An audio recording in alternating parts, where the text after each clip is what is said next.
நீ சொல்றதெல்லாம் மக்கள் கேக்குறாங்க. இன்னைக்கு என்னோட மக்கள் எனக்காக இருக்காங்க. மக்களே வீடியோ பாக்காதீங்க, புறக்கணிங்க. பரவாயில்ல மக்களே. வேலை தேடுன்னு சொல்லி ஒரு இடத்துல போய் வேலை தேடுறேன், ஓகேவா? அங்க வேலை இல்ல. அப்புறம் பார்த்தா இன்னொரு கம்பெனி காமிச்சு இந்த கம்பெனில வேலை தேடுன்னு சொல்லி, எதுக்கு நான் வேலைக்கு போனோம்? நல்ல கை நிறைய சம்பளம் சம்பாதிக்கிறேன்னு சொல்லி இந்த மாப்பிள்ளைக்கு எங்க வீட்டுல கட்டி வச்சானுங்க. அதேதான் எனக்கு சொன்னாங்க, வேலைக்கு போவா, வேலைக்கு போனா போக மாட்டேன். என்னது பொண்ணு தப்பு, வேலைக்கு போற பொண்ணா பார்த்து கல்யாணம் பண்ணிக்கிட்டாரு. பொண்ணுக்கு சரி ஓகே, வேலைக்கு போற பொண்ணாக்கு பார்த்து கல்யாணம் பண்ணணும். இப்ப அது வேலைக்கு போலியே, எப்படி குழந்தைங்கள தான் நான் பாத்துக்கிறேன்.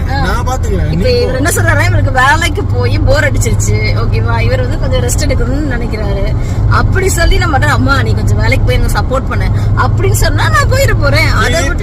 அதை விட்டுட்டு மண்டிட்டு கூட மாண்டு பார்த்தாச்சு.